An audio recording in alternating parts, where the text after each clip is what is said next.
Praise the lord. Telugu Bible family ప్రేక్షకులందరికీ ప్రభువైన యేసుక్రీస్తు నామమున శుభములండి. ఈరోజు ఈ వీడియోలో యేసుక్రీస్తు ప్రభువారిని సిలువకు అప్పగించడానికంటే ముందు ఆయనను ఎన్నో శ్రమలు పెట్టారు. అయితే 39 కొరడా దెబ్బలు ఆయనను కొట్టారు అని చాలామంది కూడా చెప్తుంటారు.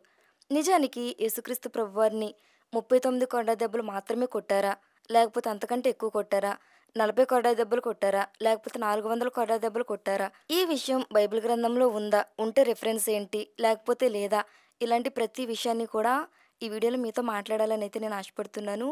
ఇప్పటి వరకు యేసుక్రీస్తు ప్రభువారిని ఎన్ని కొరడా దెబ్బలు కొట్టారో మాకు తెలియదండి. కొంతమంది ఒకటి తక్కువ 40 అంటున్నారు. కొంతమంది ఇన్ని అంటున్నారు. కొంతమంది అన్ని అంటున్నారు. సో, మాకేం అర్థం కావట్లేదు అనుకునే వాళ్ళు ఎవరైనా ఉంటే ఈ వీడియో మొదటి నుంచి చివరి వరకు మిస్ కాకుండా చూడండి. దానికంటే ముందు ఇదే ఫస్ట్ టైం మన ఛానల్‌ని ఎవరైనా చూడడం అయితే తప్పనిసరిగా ముందు మన ఛానల్‌ని సబ్స్క్రైబ్ చేసుకోండి. ఇంకా ఆలస్యం చేయకుండా మన టాపిక్‌లోకి అయితే వెళ్ళిపోదాం. సర్వలోక పాప పరిహారం నిమిత్తము అంటే నీ యొక్క పాపము, నా యొక్క పాపం, మనందరి పాపముల నిమిత్తము మనం అనుభవించవలసిన శిక్షను ఆయన యొక్క భుజం మీద వేసుకుని మనకు రావాల్సిన శిక్ష ఆయన కల్వరి శిలువలో అనుభవించారు. అలా యేసుక్రీస్తు ప్రభువారు శిలువలో కార్చినటువంటి ఆ యొక్క రక్తం ద్వారా మనకు విడుదల, విమోచన అనేది వచ్చింది. నిజానికి యేసుక్రీస్తు ప్రభువారిని శిలువకు అప్పగించడానికంటే ముందు యేసుక్రీస్తు ప్రభువారిని అనేకమైన విచారణలు చేసి ఆయనలో ఏ లోపము లేదు, ఆయనలో ఏ తప్పు లేదు అని తెలిసినా కూడా ఆయనను సిలువ వేయాలి అని నిర్ణయిస్తారు. ఆ సమయంలో పిలాతు అడుగుతాడు, యేసుక్రీస్తు ప్రభువులో ఏ తప్పు లేదు, ఆయనలో ఏ దోషము నాకు కనబడట్లేదు, కాబట్టి బరబ్బను సిలువ వేస్తానని అక్కడున్న వారందరితో చెప్పినప్పుడు వారందరూ ఇచ్చిన సమాధానం ఏంటంటే, మాకు బరబ్బను విడుదల చేయండి, యేసును సిలువ వేయండి అని అంటారు. వారి యొక్క కోరిక మేరకు పిలాతు యేసుక్రీస్తు ప్రభువారిని సిలువ మరణానికి అప్పగిస్తారు. అయితే సిలువ మరణానికి అప్పగించడానికంటే ముందు యేసుక్రీస్తు ప్రభువారికి పిలాతు ఒక శిక్షను వేస్తాడు. ఆ శిక్ష ఏంటంటే కొరడా దెబ్బలతో ఆయనను కొట్టాలి అని. అయితే ఆ సమయంలో ఆయనను 39 కొరడా దెబ్బలు కొట్టారు అని కొంతమంది అంటారు. ఈ విషయం బైబిల్ గ్రంథంలో ఉంది అని కొంతమంది అంటారు. నిజానికి ఈ విషయం బైబిల్ గ్రంథంలో ఉందా లేదా అనే విషయం చూసి నెక్స్ట్ మన టాపిక్‌లోకి అయితే వెళ్దాం. మొదటిగా మత్తయి సువార్త 27వ అధ్యాయం 26 వచనం మనం చదివినట్లయితే, అప్పుడు అతడు వారు కోరినట్టు బరబ్బను వారికి విడుదల చేసి యేసును కొరడాలతో కొట్టించి సిలువ వేయని అప్పగించెను అనే మాట అక్కడ ఉంటది. అలాగే మార్కు సువార్త 15వ అధ్యాయము 15వ వచనం. పిలాతు జనసమూహమును సంతోషపెట్టుటకు మనసు గలవాడై వారికి బరబ్బను విడుదల చేసి యేసును కొరడాలతో కొట్టించి సిలువ వేయని అప్పగించెను. అలాగే యోహాను సువార్త 19వ అధ్యాయం 1వ వచనం చదివితే, అప్పుడు పిలాతు యేసును పట్టుకొని ఆయనను కొరడాలతో కొట్టించెను అనే మాట ఉంటది. సో ఇక్కడ 3 చోట్ల కూడా యేసుక్రీస్తు ప్రభువారిని కొరడాలతో కొట్టించారు అనే మాట ఉంటది తప్ప కొరడాల యొక్క సంఖ్య ఎంత, 1 తక్కువ 40 లేకపోతే 39 అని ఒక సంఖ్య అయితే అక్కడ వ్రాయబడలేదు. కానీ చాలామంది కూడా బైబిల్ గురించి అవగాహన లేనటువంటి వారు ఏమంటారు అంటే, యేసుక్రీస్తు ప్రభువారిని 39 కొరడా దెబ్బలు కొట్టారు, ఇది బైబిల్ గ్రంథంలో ఉంది అంటారు. నిజానికి యేసుక్రీస్తు ప్రభువారిని ఎన్ని కొరడా దెబ్బలు కొట్టారు అనే విషయం బైబిల్ గ్రంథంలో లేదు. ఇప్పుడు చూపించడం ఈ 3 రిఫరెన్స్‌లో మాత్రమే ఆయనను కొరడాలతో కొట్టించారనే మాట ఉంటది. కానీ ఎన్ని దెబ్బలు కొట్టించారనే మాట అయితే ఉండదు. మరి అలాంటప్పుడు ఆయన్ని 40 దెబ్బలు కొట్టారా? 400 దెబ్బలు కొట్టారా? అనే విషయం ఎలా అర్థమవుతుంది? ఎలా తెలుస్తుంది? ఎన్ని దెబ్బలు కొట్టారో లేదు. అలాంటప్పుడు అందరూ ఎలా నిర్ధారించేశారు? ఈ ప్రశ్నలన్నిటికి కూడా మీరు సమాధానం తెలుసుకోవాలంటే వీడియో స్కిప్ చేయకుండా లాస్ట్ వరకు చూడండి. అసలు యేసుక్రీస్తు ప్రభువారిని 39 కొరడా దెబ్బలు కొట్టారు అనే ఆ మాట ఎలా వచ్చింది అంటే, ఇశ్రాయేలీయుల యొక్క ధర్మశాస్త్రం ప్రకారం, అంటే యూదుల ధర్మశాస్త్రం అంటారు కదా, దాని ప్రకారం యూదులకు విధించే శిక్ష ఏంటంటే, ఒకవేళ కొరడా దెబ్బలతో వారిని శిక్షించాలి అంటే వారికి విధించవలసిన శిక్షలో వారిని ఎన్ని దెబ్బలు కొట్టాలి అంటే 39 దెబ్బలు కొట్టాలి అని ద్వితీయోపదేశకాండం 25వ అధ్యాయంలో మనకు కనబడుతుంది. ద్వితీయోపదేశకాండము 25 1, 2, 3 చదివితే, మనుషులకు వివాదము కలిగి న్యాయసభకు వచ్చినప్పుడు న్యాయాధిపతులు విమర్శించి నీతిమంతుని నీతిమంతుడనియు దోషిని దోషి అనియు తీర్పు తీర్చవలెను. ఆ దోషి శిక్షకు పాత్రుడుగా కనబడిన యెడల న్యాయాధిపతి వాని పండుకొని పెట్టి వాని నేరము కొలది దెబ్బలు లెక్కపెట్టి తన ఎదుట వాణ్ణి కొట్టింపవలెను. 40 దెబ్బలు కొట్టింపవచ్చును, అంతకు మించకూడదు. వీటికంటే విస్తారమైన దెబ్బలు కొట్టించిన యెడల నీ సహోదరుడు నీ దృష్టికి నీచుడుగా కనబడునేమో అనే మాట అక్కడ వ్రాయబడి ఉంటది. అంటే యూదుల యొక్క ధర్మశాస్త్రం ప్రకారం ఒక వ్యక్తి తప్పు చేస్తే వారికి విధించవలసిన శిక్ష టైం వచ్చినప్పుడు వారికి 40 దెబ్బలు కొట్టాలి. 40 కంటే తక్కువైనా పర్లేదు కానీ 40 దెబ్బల కంటే మించకూడదు అని ద్వితీయోపదేశకాండం 25వ అధ్యాయంలో మనకు కనబడుతుంది. ఇదే వాక్యాన్ని స్థిరపరుస్తూ అపోస్తలుడైన పౌలు గారు కొరింథీయులకు రాసిన పత్రికలో కూడా ఒక చక్కని మాట తెలియజేస్తారు. రెండవ కొరింథీలకు 11వ అధ్యాయం 24 వచనం మనం చదివినట్లయితే, యూదుల చేత 5 మారులు ఒకటి తక్కువ 40 దెబ్బలు తింటిని అనే మాట అక్కడ మనకు కనబడతది. ఈ దెబ్బలు తిన్న వ్యక్తి ఎవరు అంటే పౌలు గారు. పౌలు గారిని యేసుక్రీస్తు ప్రభువారి సువార్త ప్రకటిస్తున్నారు అని చెప్పి, యూదులుగా ఉన్నటువంటి అధికారులు ఎవరైతే ఉన్నారో, యేసుక్రీస్తు ప్రభువారి సువార్త ప్రకటిస్తున్నాడని పౌలు గారికి వేసినటువంటి శిక్ష, యూదుల శిక్షలో భాగంగా ఆయనకు వేసిన శిక్ష ఏంటంటే 5 సార్లు ఒకటి తక్కువ 40 దెబ్బలు కొట్టించారంట. ఆయన యేసుక్రీస్తు ప్రభువారి సువార్త ప్రకటిస్తున్నాడు అని. అయితే యేసుక్రీస్తు ప్రభువారు ఏ తప్పు చేయలేదు, ఏ దోషము చేయలేదు. అన్నిటికంటే మించి ఆయనకు విధించిన శిక్ష యూదులకు సంబంధించినది కాదు.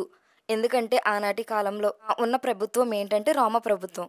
రోమీలకు వేసే శిక్ష ఎలా ఉంటది, యూదులకు వేసే శిక్ష ఎలా ఉంటది అని ప్రతి విషయాన్ని చెప్తాను.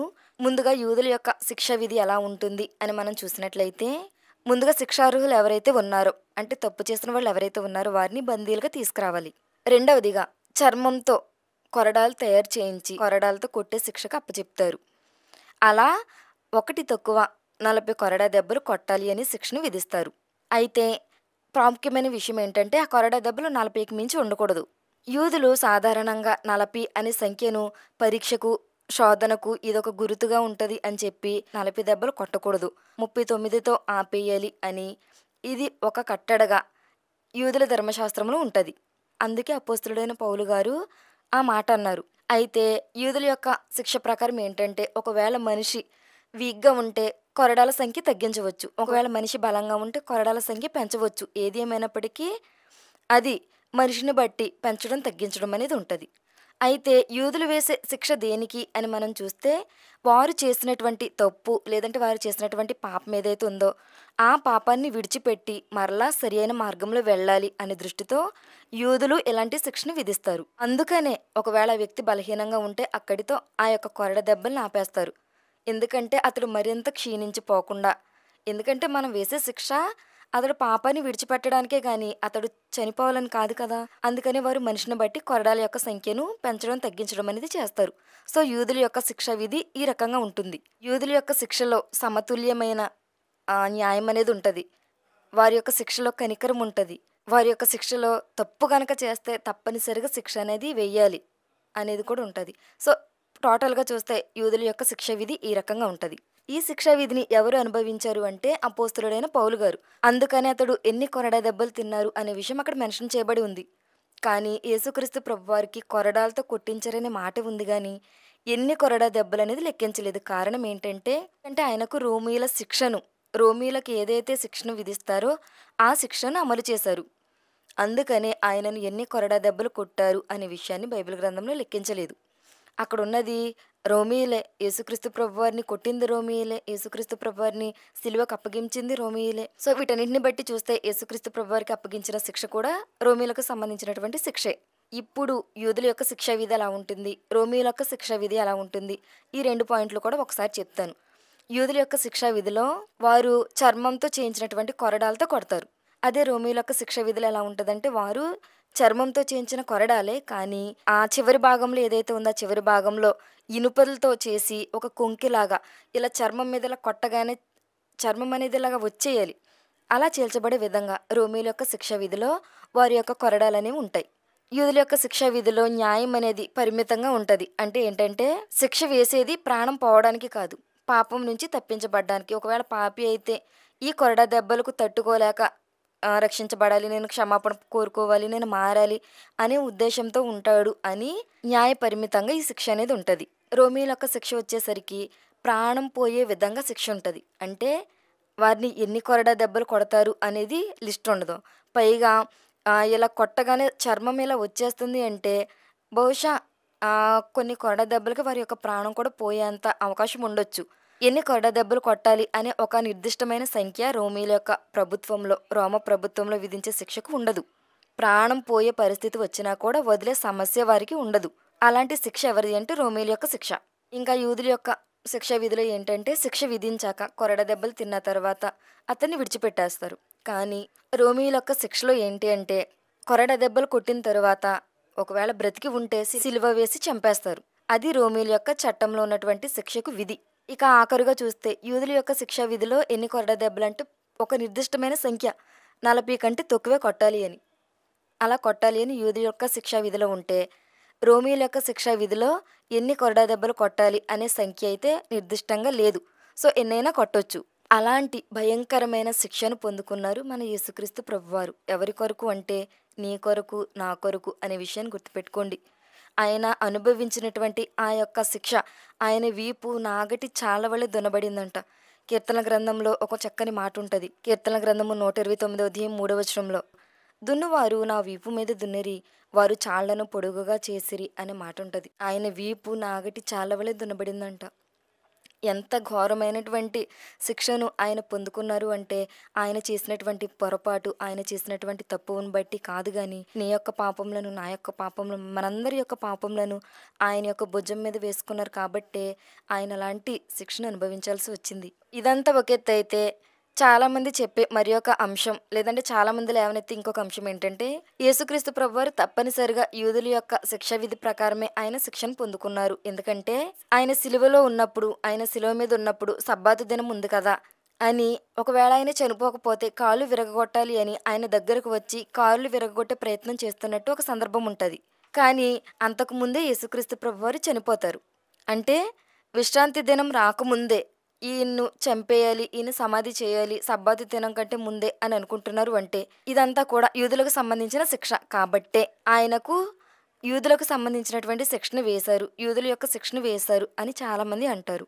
ఆ ఎగ్జాంపుల్‌ని బేస్ చేసుకునే సబ్బాతు దినం కంటే ముందే యేసుక్రీస్తు ప్రభువారు చనిపోవాలి అని అనుకున్నారు, చంపేయాలని చూశారు కాబట్టి, ఈయనకు యూదుల యొక్క శిక్షను విధించారు అని 39 కొరడా దెబ్బలు కొట్టారు అని నిర్ధారించేశారు.